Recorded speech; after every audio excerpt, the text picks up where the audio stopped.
पाकिस्तान के दो इंतहाई प्रोमिनेंट बिजनेसमैन बिजनेस लीडर हैं। अकील करीम देदी साहब जो कि चेयरमैन हैं एकेडी ग्रुप के, वो मुझे फ़ोन लाइन पे ज्वाइन कर रहे हैं। ज़ुबैर तोफ़ैल साहब जो कि साबिक सदर FPPCI के रह चुके हैं और चेयरमैन हैं तोफ़ैल केमिकल्स के, वो भी मुझे कराची स्टूडियो से ज्वाइन कर रहे हैं। मैं अकील करीम देदी साहब को, ज़ुबैर तोफ़ैल साहब को बड़ा वार्म वेलकम करता हूँ और इनसे समझता हूँ कि इस फैसले को जो आज NCOC ने, उसके बाद NCC ने फैसला किया, जिसके ऊपर वज़ीर आज़म ने एक मुख्तसर खिताब भी किया कौम पे, इसे पाकिस्तान की बिज़नेस कम्युनिटी कैसे देखती है। अकील करीम देदी साहब, आपको क्या लगता है कि अब जबकि पाकिस्तान में रेट ऑफ इन्फेक्शन भी बढ़ रहा है, जैसे कि PMLN कहती है, ऑपोजिशन कहती है, 1500 से ज़्यादा डेथ्स भी हो चुकी हैं। ईद पे हमने देखा कि लोग जो हैं SOPs को फॉलो भी नहीं करते। माह रमज़ान के आखिर में देखा, ईद पे देखा। तो आप वफाकी हुकूमत के इस फैसले को किस तरह से देखते हैं?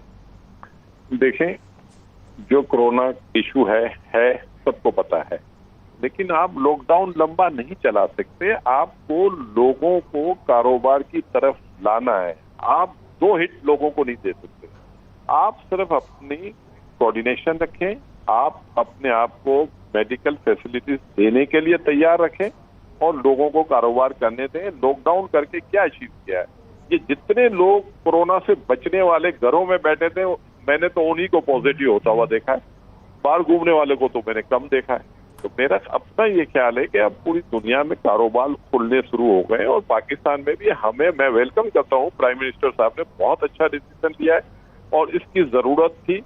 और ये जब एक्टिविटीज शुरू हो जाएगी तो लोगों को कोरोना से भी निपटने का मौका मिल जाएगा, क्योंकि ये वायरस हर एक यही कह रहा है कि इसने आना है और हर एक ने इसमें आना है, इसकी लपेट में आना है। कुछ लोग अभी आ रहे हैं, कुछ 3 महीने बाद आएंगे, कुछ 6 महीने बाद आएंगे, कुछ साल के बाद। तो मेरा अपना ख्याल है कि ये अच्छा डिसीजन लिया है। कारोबार अगर आप बंद करते हैं तो जो चैलेंज अब खड़ा होगा, उस चैलेंज के, अब जो अकील करीम देदी साहब, जो चैलेंज अब खड़ा होगा, अब जाहिर है ज़्यादा लोग मार्केट्स में होंगे, खुल्लम खुल्ला फिरेंगे। ईद से पहले हमने देखा कि लोग पाबंदियों की बात जो है वो नहीं समझ सकते, उसको आम आदमी उसको नहीं समझ सकता। लोगों ने खुल्लम खुल्ला मार्केट्स में उसकी खिलाफ वर्जी की है। तो अब जबकि कॉन्टैक्ट लोगों से बहुत बढ़ जाएगा, तो जो सूरत हाल डेवलप होगी उसका मुकाबला करने के लिए आप कमर बस्ता है? बिल्कुल तैयारी गवर्नमेंट को करनी है। हम गवर्नमेंट के साथ खड़े हुए हैं। ये कोई पाकिस्तान के लिए नहीं है, ये वबा पूरी दुनिया को लगी हुई है। और ये आप नहीं कह सकते कि ये अभी आप लॉकडाउन खत्म करेंगे तो ये बढ़ जाएगी। ये ऑलरेडी बढ़ी हुई है, ये लोगों के सिस्टम में आई हुई है। भाई, आप एंटीबॉडी टेस्ट करवा ले, आपको पता चल जाएगा कि लाखों लोगों को ऑलरेडी है। आप अपनी टेस्टिंग कैपेसिटी बढ़ाओ। मैं आपको गारंटी देता हूं कि पूरे पाकिस्तान में 20 लाख आदमियों को कोरोना वायरस निकलेगा। और ये वायरस ऑलरेडी लोग खा चुके हैं, बस पता नहीं है लोगों को। टेस्टिंग नहीं हो रही है। जितनी फास्ट टेस्टिंग आप बढ़ाते जाओगे, सिम्टम्स नहीं है। आप ये कह रहे हैं कि लोगों के अंदर वायरस है।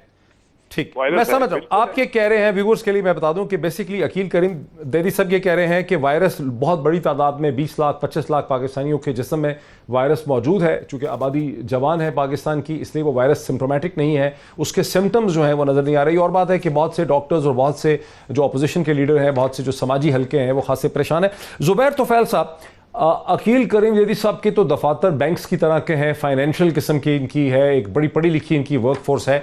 आप तो एक मेन लाइन इंडस्ट्री जो होती है, केमिकल इंडस्ट्री, जहाँ पे वर्कर है जो निस्बतन कम पढ़ा लिखा है, जो इतना एजुकेटेड नहीं है, उसके साथ आपको डील करना है, सैकड़ों लोगों के साथ डील करना है। आपकी इंडस्ट्री डिफरेंट है। क्या एहतियाती तदबीर आपकी इंडस्ट्री ले रही है और लेगी? देखिए, जहाँ तक हमारी इंडस्ट्रीज़ का ताल्लुक़ है, एक तो केमिकल इंडस्ट्रीज़ में ज़्यादा लोग नहीं होते और उसमें वहाँ पे अपने वर्कर्स को ट्रेन करना बहुत आसान होता है और उनको बताया जाता है कि SOPs जो हैं उस पर अमल दरामद किया जाए। और अल्हम्दुलिल्लाह हमारी फैक्ट्रीज़ में और बड़ी दूसरी केमिकल फैक्ट्रीज़ में जो हैं SOPs पे अच्छी तरह से अमल दरामद हो रहा है। वर्कर्स को बताया गया कि उन्होंने क्या क्या करना है। उन्होंने मास्क पहनना है, उन्होंने सैनिटाइज़र यूज़ करना है और उन्होंने एक दूसरे से सर्टन डिस्टेंस पे रहना है। तो जो भी रिक्वायरमेंट है, जो हमें प्रोविंशियल गवर्नमेंट ने इन्फॉर्मेशन दी, प्लस जो WHO से हमें इंफॉर्मेशन पास ऑन हो रही हैं, तो हमारी इंडस्ट्रीज़ ख़ास तौर पे मीडियम एंड लार्ज इंडस्ट्रीज़ जो हैं वो सब इसको फॉलो कर रही हैं। तो केमिकल इंडस्ट्री का इतना बड़ा मसला नहीं है। मसला कहाँ आता है, ये जो दुकानें और शॉपिंग मॉल हैं, हुकूमत उन्हें एक SOP देती है कि जी आप इतने डिस्टेंस से रहें, आप मास्क इस्तेमाल करें और दूसरी एहतियाती तदाबीर अख्तियार करें, लेकिन वहाँ पर आवाम जो है इतना कोऑपरेट नहीं कर रही है। अभी मैंने आज अब से थोड़ी देर पहले वज़ीर आज़म साहब की तकरीर सुनी और उन्होंने बिल्कुल सही कहा कि किसी का कारोबार तो बंद नहीं किया जा सकता। आप ये नहीं कर सकते कि तमाम कारोबार को लॉकडाउन कर दें।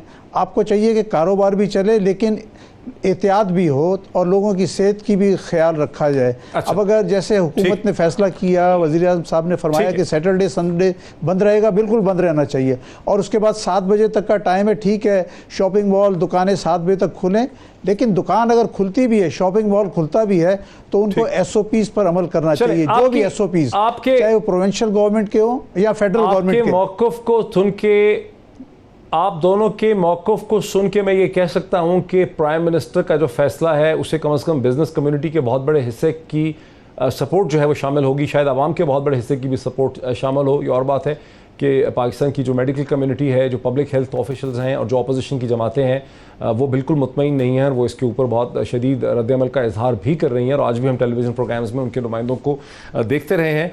अकील करीम बेदी साहब, बिज़नेस पे आ जाते हैं। हुकूमत एक अपनी तरह का बहुत ही मुख्तलिफ बजट भी लाने की कोशिश कर रही है। अमरीका में एक पाकिस्तान का बड़ा ट्रेडिंग पार्टनर है, वहाँ कोविड-19 के बाद एक और ही अजीबोगरीब किस्म की सूरत हाल पैदा हो गई है, जो खुदा बेहतर जानता है कितनी देर तक वहाँ पे चलेगी, उसका क्या इम्पैक्ट होगा फर्दर इकॉनमी के ऊपर। पाकिस्तान का जो एक्सपोर्ट सेक्टर है, जो पाकिस्तान की कमाई करता है, पाकिस्तान की मैं अपने नाज़रीन के लिए बता दूं कि 2 ही तरह से कमाई होती थी, या एक्सपोर्ट सेक्टर से होती है या फॉरेन रेमिटेंसेस से होती है। बहुत बड़ी जो तादाद में पाकिस्तानी हैं वो बेरोज़गार हो चुके हैं मशरक़ वस्ता में, जहाँ से फॉरेन रेमिटेंसेस आती थी। अमेरिका की भी मार्केट्स बंद पड़ी हैं, तो एक्सपोर्ट्स जो हैं वो भी बहुत बुरी तरह से अफेक्टेड हैं यूरोप से। अकील करीम बेदी साहब, ये सूरत हाल अब इस पर हम कहाँ खड़े हैं और इससे निकलना कैसे होगा? देखिए, जो सवाल आपका है उस पर कोई शक नहीं है, आप बिल्कुल ठीक कह रहे हैं। हमारे फॉरेन एक्सचेंज रेमिटेंस पे एक इम्पैक्ट आएगा, लेकिन मैं आपको फिर रिपीट कर रहा हूँ कि हमारे ऊपर इम्पैक्ट जो आएगा वो इतना बड़ा नहीं होगा जितना बेनिफिट हमें कम इंपोर्ट होने की वजह से मिल रहा है ना, वो बहुत बड़ा है। तो हमें सिर्फ ये सोचने की जरूरत है कि पाकिस्तान, क्योंकि नेट अगर आप देखें कि हम इंपोर्ट करते हैं, हम एक्सपोर्ट ओरिएंटेड कंट्री नहीं है, हम इंपोर्ट ओरिएंटेड। हमारा इंपोर्ट $60 बिलियन का है, हमारी एक्सपोर्ट $23 बिलियन की है, तो हम इसके लूजर नहीं होंगे। $2 बिलियन अगर रेमिटेंस हमारा कम आता है, हमें कोई फर्क नहीं पड़ेगा। हमारे लेबर्स वगैरह का जो इशू है, बेरोजगारी होगी लेकिन आप ये देखें कि पाकिस्तान चाइना के साथ जो अमेरिका की रिफ्ट चल रही है, पाकिस्तान उसका बेनिफिशियरी होगा। बहुत सारे ऐसे बिजनेसेस हैं जो हमें मिलने जा रहे हैं और या आज मिल रहे हैं। तो वो आपका टेक्सटाइल सेक्टर, आपके बहुत बड़े एक्सपोर्ट के ऑर्डर कैंसिल हुए थे, लेकिन किसी टेक्सटाइल वाले के पास इस वक्त टाइम नहीं है ऑर्डर। मैं ये अकील करीम बेदी साहब, मैं ये बहुत महीनों से ये बात सुन रहा हूँ, मैंने इसका रिजल्ट तो कोई नहीं देखा। मैं कई महीनों से सुन रहा हूँ कि अमेरिका और चीन के ताल्लुकात की वजह से पाकिस्तान को फायदा होगा, मैंने इसका कोई रिजल्ट नहीं देखा। पूरे पाकिस्तान में सारे बड़े जितने भी सप्लायर हैं, जिनके जीन्स के ऑर्डर कैंसिल हुए, डेनिम के ऑर्डर कैंसिल हुए, उनको मास्क के ऑर्डर मिल गए और $150 मिलियन के ऑर्डर मिले। इतने बड़े ऑर्डर तो कभी उन्होंने ख्वाब में भी नहीं सोचा होगा। सैनिटाइजर आपकी एक्सपोर्ट हो रही है। आप भाई, पाकिस्तान चेंज हो गया। ये पाकिस्तान इस वक्त रिटेल बिजनेस में बहुत आगे बढ़ रहा है। बहुत सारी, पहले तो हम टेक्सटाइल पे डिपेंडेंट थे, अब हमारी राइस की एक्सपोर्ट भी बढ़ रही है, हमारी बाकी चीजें भी, हमारी मीट की एक्सपोर्ट भी बढ़ रही है, हमारी बीफ की एक्सपोर्ट भी बढ़ रही है। हम बाकी जगह, हमारी आईटी की एक्सपोर्ट भी डबल से ऊपर चली गई है। तो मैं आपको ये बता रहा हूँ कि ये एरियाज में हमें काम बहुत ज्यादा मिल रहा है। ये नहीं है कि नहीं मिल रहा। आप फिगर ले, स्टेट बैंक से मालूम कर ले। अखिल साहब, मेरी अंडरस्टैंडिंग है कि इस वक्त तो लॉजिस्टिक्स ही नहीं है। आप ये कैसे कह रहे हैं? इस वक्त तो बहुत हद तक लॉजिस्टिक्स ही नहीं है, कार्गो की मूवमेंट ही बहुत कम हो रही है। कार्गो फ्लाइट जा रही है, ये आपको बहुत गलत फहमी है। कार्गो फ्लाइट जा रही है मीट वगैरह की, ये नहीं रुकी हुई है। आपके ऑपरेशन जो बंद है, आपकी पैसेंजर क्या है, कार्गो फ्लाइट आपकी आ रही है, कार्गो लेके जा रही है, तो कोई प्रॉब्लम। आप ये बताएं ना कि अभी ये जहाज। जुबैर तोफैल साहब, मेरी अंडरस्टैंडिंग ठीक है। जुबैर तोफैल साहब, मेरी अंडरस्टैंडिंग है कि आपकी इंडस्ट्री तो बहुत हद तक डोमेस्टिक मार्केट का, जो अंदरूनी पाकिस्तान की मार्केट है उसके साथ इसका ताल्लुक होगा, सप्लाई का आपकी तो शायद एक्सपोर्ट ओरिएंटेड होगी भी नहीं। जो डोमेस्टिक मार्केट की क्या सूरत हाल है इस वक्त? देखें, जहाँ तक हमारे केमिकल्स हैं, ये डोमेस्टिक मार्केट में मेजॉरिटी सेल्स जो है डोमेस्टिक मार्केट में है, लेकिन हमारी अब साइजेबल एक्सपोर्ट भी हो गई है। आपको सुन के इस बात की खुशी होगी कि हमारे जो प्रोडक्ट्स हैं एक्सपोर्ट के, वो यूएसए में भी जा रहे हैं, यूरोप में भी जा रहे हैं और अफ्रीका में भी जा रहे हैं।